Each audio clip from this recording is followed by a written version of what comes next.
the better introduction, so I'm just diving right in.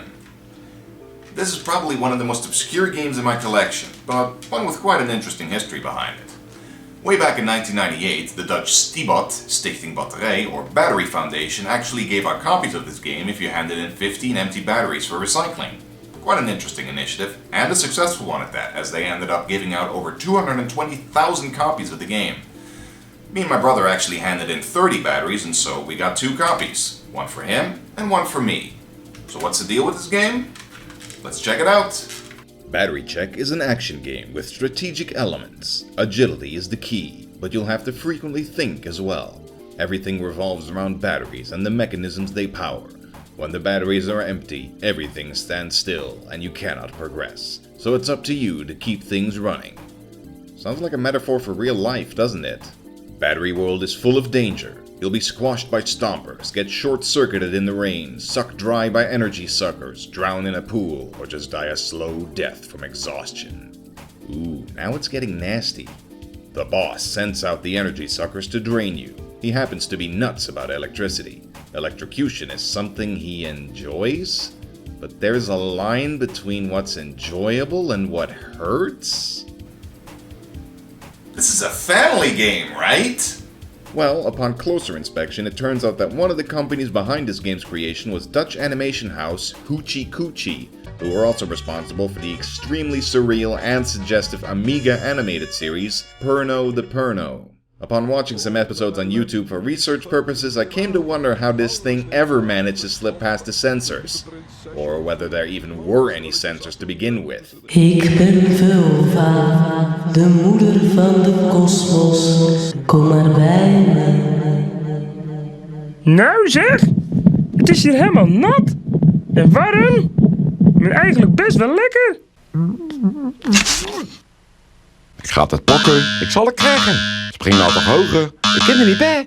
Battery Check, fortunately, is a lot less insane than all that. You play as the former Stibot mascot, Battery Man, who kinda looks like a rejected robot master from Mega Man. As we've already gleaned from the back of the box, the game is a 2D platformer based around collecting batteries and using them to power generators, which activate things like elevators and conveyor belts, or can drain or flood areas full of water. As such, most of the game is based around this mechanic, and thus is very heavy on exploration, platforming, and puzzling. But that's not to say it's all fun and games, since there are plenty of hazards around. First and foremost, you're on the clock, as Battery Man's energy is constantly ticking away. Seems whoever created him didn't build him to last. Sorta like a certain blue creature who shall not be named. Battery Man can't swim, and in fact, getting submerged in water will rapidly drain your energy. Not to mention just being around water made the frame rate drop like a stone for me, though that might be a compatibility issue with playing this game on current hardware. There's also crushers, rainstorms where you have to take cover under flying umbrellas, and these guys, the energy suckers. They merrily hop about sounding like a cranky Donald Duck, but as their name implies, they will drain part of your energy if they get a hold of you. Though they always sound a bit too satisfied after they do so.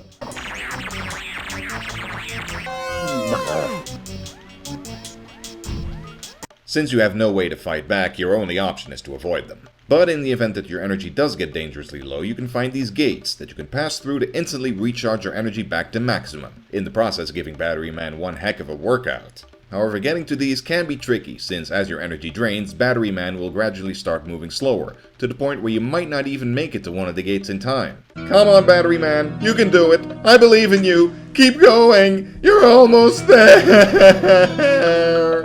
And if you do run out of batteries to power the machines, you can visit this, battery dragon, in order to recycle your spent batteries and get a fresh one for every 3 that you hand in. See kids, recycling is a good thing. The goal of each level is to find and collect a number of the blue super batteries, and then make your way to the exit. Sounds simple enough, but the levels can be rather labyrinthine and hard to navigate sometimes, so you'll have to backtrack a lot in order to find the right path to the super batteries, which can get aggravating. Still, the game controls fairly well otherwise. Running and jumping is smooth and satisfying as you hop and bound across pitfalls into elevators and launch yourself using conveyors. There are some parts where the levels don't entirely feel like cooperating and you can collide with the scenery a fair bit trying to jump around, but this isn't a deal breaker or anything. The game is also quite well made on a technical level. While the music is kinda bland and the sound effects are mostly stock, they're nevertheless perfectly acceptable. The graphics though are colorful and vibrant, and Battery Man has a lot of personality in his animation. I especially like how his expression changes in regards to how much energy he has left, which is also a good indicator that you really need to get a recharge. Though if I never see him do this again, it'll be too soon. Oh my god, cut that out! Actually, the PC platformer enthusiasts in the audience are probably feeling a strange sense of deja vu right now just from witnessing this game. Don't worry, it's perfectly natural. You wanna know why? Well, maybe it'd help if I showed you this. That's right, Battery Check runs on the same engine as Jazz Jackrabbit 2, which was co-developed by Dutch company Orange Games. Certainly didn't expect something that high profile for what is essentially an advert game, huh? Unfortunately, the biggest drawback of the game is its length, because there's only a grand total of 2 levels, which I suppose is to be expected of a game that was pretty much given away for peanuts. Granted, they still managed to have each level feel distinct rather than rehashing the same look and feel for both of them, so they do manage to get the most out of it. But after the second level, you're immediately dropped into a final battle against the big bad battery boss, who looks like an angry fat guy wearing briefs. Yeah, fighting him is hilariously easy, as his only means of attack is shooting you with ball lightning from the orb on top of the screen. And since there's a recharge gate present in the arena, it's trivially easy to stop yourself from dying. The biggest challenge is to get to the 3 generators and install the super batteries in order to kill the fat bastard, because these goddamn platforms fade in and out so damn quickly you need split-second timing just to make it up to the generators. Once you install all 3 super batteries though, you hit the big red button to zap the battery boss and end his reign of tyranny, I guess. And we're left with this inspiring message as the game ends. So yeah, kind of a short game, but definitely not a bad one, and certainly memorable in several ways.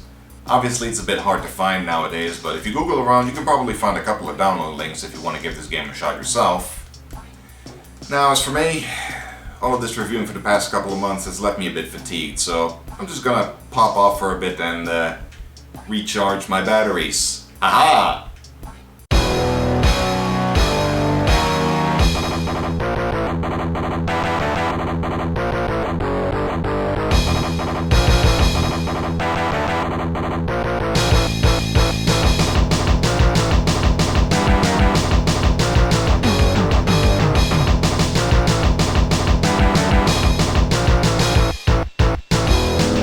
This is probably one of the most obscure games in my collection. Yeah, and now it's on the floor. Hey everybody, thanks for watching as always. If you haven't yet, consider subscribing to my channel, following me on Twitter and Tumblr, or supporting me with a few bucks every month over on Patreon. Feedback is always appreciated, and your support helps me out a lot. In any case, thanks once again for watching, and see you all again next time.